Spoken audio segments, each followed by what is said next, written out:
Hentikan tangisanmu itu, Ega. Air mata tidak akan menyelesaikan masalah. Seru Are seraya mengusap air bening yang mulai menggenangi pipi Ega. Malam semakin larut.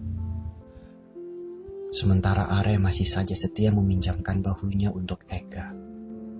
Padahal lelaki berkulit sawo matang itu sedang kecapean setelah seharian sibuk ngetik naskah. Namun demi Ega, ia abaikan segala lelahnya itu. Seraya mengelus-ngelus rambut Ega yang lurus, panjang, bergelombang, Are hendak berkata, "Ingin kubunuh waktu malam ini, agar kebersamaan kita abadi." Namun bibirnya tidak bisa mengucapkan kata-kata itu. Malam makin dingin. Pakailah jaket ini, Ega. Dan akhirnya hanya kata-kata ini yang ia ucapkan.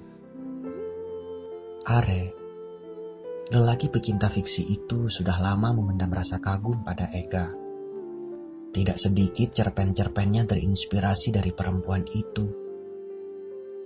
Namun tak ada yang tahu bahwa puisi maupun cerpennya yang sering nampang di surat kabar itu hampir semuanya dipersembahkan untuk Ega. Sebab ia menaruh nama Lucia, bukan Ega, di setiap karya-karyanya. Lucia itu perempuan imajinerku.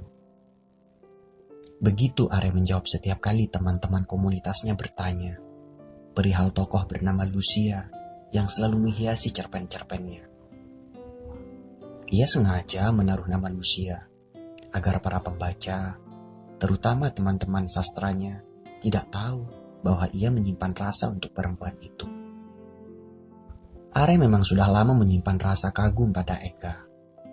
Menurutnya, hanya lelaki yang memiliki mata dan perasaan tidak normal jika tidak mengagumi perempuan itu. Apa yang dikatakan Are itu tidak berlebihan, mengingat Ega memang penuh dengan keindahan. Wajahnya begitu sendu dan syahdu, membuat setiap lelaki yang memandangnya merasa teduh. Tubuhnya tinggi semampai, tutur katanya begitu halus dan lembut. Ketika ia bicara, daun-daun seakan ingin lepas dari reranting. Apalagi ketika ia tersenyum, bumi seperti berhenti berputar. Semua keindahan yang dianugerahkan Tuhan kepada Ega itu digambarkan Are secara puitis dalam cerpennya yang dimuat di salah satu surat kabar nasional beberapa minggu yang lalu. Namun, sebenarnya bukan keindahan fisik yang Are kagumi dari Ega. Sifat, tingkah laku, dan perjuangan hidupnya lah yang membuat Are takluk padanya. Ya, Ega memang sangat beda dengan teman-teman kampusnya yang hari-harinya hanya dihabiskan untuk hal-hal yang tidak penting. Jika teman-teman kontrakannya sibuk bermain gadget, Ega sibuk membuka lembar demi lembar buku-buku koleksinya. Dan jika kawan-kawan kelasnya sibuk menghambur-hamburkan uang, kiriman orang tuanya, untuk shopping di beberapa mall ternama, Ega sibuk mencari nafkah untuk membiayai hidupnya dan dikirimkan ke orang tuanya. Ega membiayai hidupnya dengan menulis dan menari. Jangan heran jika ia mampu membiayai hidupnya dengan hanya mengandalkan reward dari tulisan-tulisannya yang dimuat dan honor menarinya. Sebab ia begitu pandai dalam dua bidang itu. Dalam dunia tulis-menulis, setiap minggu, karya-karyanya baik puisi, cerpen, maupun artikelnya selalu menghiasi media massa. Dari tulisan-tulisannya yang dimuat itu, kalau dihitung dalam waktu sebulan, ia bisa mendapatkan honor 700 hingga 900 ribu rupiah. Bahkan kalau sedang mujur, saldo di ATM-nya bisa mencapai 1 juta rupiah. Begitu pula dalam dunia tari-tarian. Ia sangat pandai menari. Setiap kali ia tampil menari, dimanapun itu, tariannya menyihir ratusan pasang mata penonton. Karena kepandaiannya dan kelihayannya dalam menari itu, ia sering terpilih untuk mewakili kampusnya dan daerah istimewa Yogyakarta di beberapa kontes tari nasional. Bahkan Ia pernah diundang oleh Kedubes RI untuk Italia dalam rangka memperkenalkan dan mempopulerkan tari tradisional Indonesia di negara yang terkenal dengan sepak bolanya itu. Itulah Ega, yang kecantikan dan keseksian pribadinya mampu membuat hati, perasaan, dan Are bergetar. Ega lah perempuan pertama pasca ia gagal menikah dengan tunangannya beberapa tahun silam yang membuatnya mabuk kepayang. Selama ini memang tidak sedikit perempuan yang memiliki keindahan seperti Ega yang dekat dengan Are. Namun, perempuan-perempuan yang dekat dan secara terang-terangan bilang suka dan kagum pada Are itu tidak mampu membuat hatinya bergolak. Bagi Are, cantik fisik saja tidak cukup jika pengetahuan dan kepribadiannya tidak seksi. Dan semua itu Are temukan dalam diri Ega. Are kenal dengan Ega saat acara Festival Sastra dan Budaya di kampus UIN Sunan Kalijaga. Waktu itu Ega tampil sebagai salah satu peserta lomba tari, di mana kelompok tarinya keluar sebagai juara. Saat itu, tarian Ega tidak hanya mampu menyihir para juri dan ratusan pasang mata penonton, tapi juga mencuri perhatian Are. Tanpa sadar, Are mengucapkan kalimat yang diucapkan oleh seorang aktor dalam salah satu film yang pernah ditontonnya. Kutemukan Tuhan dalam dirinya. Ia lupa nama aktor dan judul filmnya. Yang tak ia lupa ialah ketika untuk pertama kalinya tangan kasarnya bersentuhan dengan tangan Ega yang halus. Adegan yang bagi Are sangat romantis itu terjadi kira-kira setengah jam setelah acara tahunan itu selesai. Sejak saat itu hubungan mereka makin dekat. Tidak jarang Are mengajak Ega ke warung kopi untuk diskusi seputar dunia tulis-menulis atau sekadar menikmati kopi.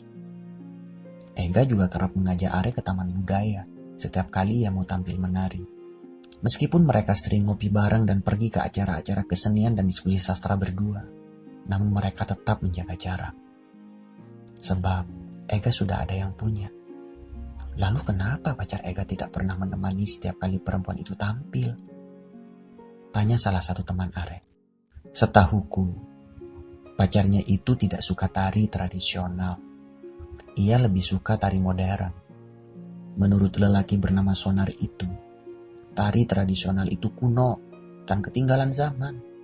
Makanya dia jarang, bahkan bisa dibilang tidak pernah menemani Ega setiap kali perempuan itu tampil. Jelas Are. Ahmad Sonar, lebih akrab dipanggil Sonar, seorang mahasiswa yang sangat mencintai dunia pergerakan. Namun kalau dari segi penampilan, ia sangat beda dengan para aktivis yang lain, yang tampil apa adanya. Aktivis itu juga harus memperhatikan penampilan, biar tidak kelihatan garang dan menakutkan. Mungkin saja ketika kita aksi, ada salah satu polwan yang tertarik pada kita. Kelekar Sonar pada salah satu teman aktivisnya. Sonar memang sangat memperhatikan penampilan. Bahkan ia tidak mau ketinggalan soal fashion. Maklumlah jika Sonar sangat mencintai dunia pergerakan tapi tidak mau ketinggalan dalam urusan penampilan. Ia berasal dari keluarga kaya raya. Ayahnya merupakan aktivis 1998 yang tahun lalu namanya masuk dalam jajaran 10 besar pengusaha sukses Indonesia. Sedangkan ibunya adalah salah satu pemilik butik ternama di Jakarta yang pada masa mudanya merupakan aktivis gender. Sonar selalu bilang bahwa ia suka keindahan. Tapi kenapa ia tidak pernah menyukai tarian tradisionalku yang indah dan justru lebih tertarik pada tarian modern perempuan itu? Kata Ega, ini tidak masuk akal. Benar-benar tidak masuk akal. Hanya karena masalah tari yang tidak ia sukai, ia memutuskan untuk pergi.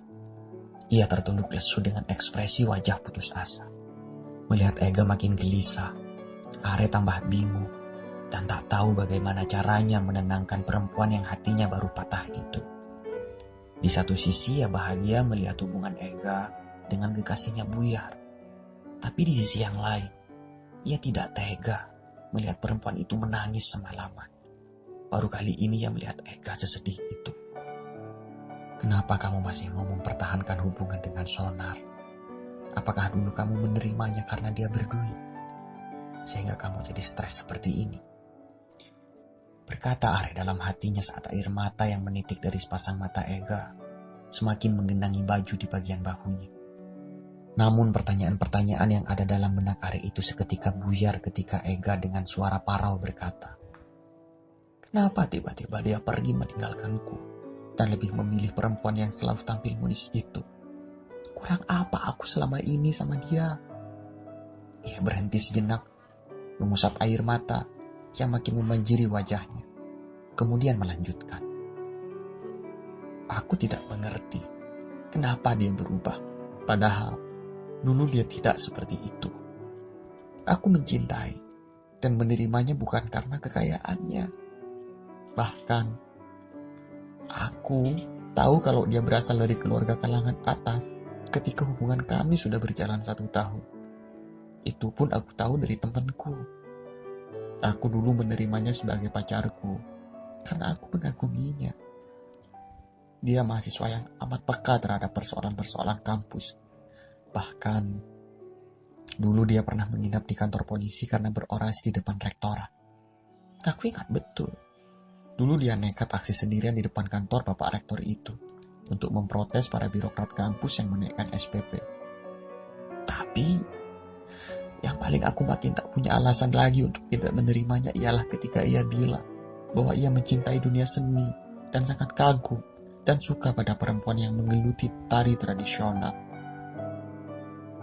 Sebab, katanya, anak-anak muda sekarang, khususnya kaum Hawa, lebih menyukai tari modern daripada tari tradisional.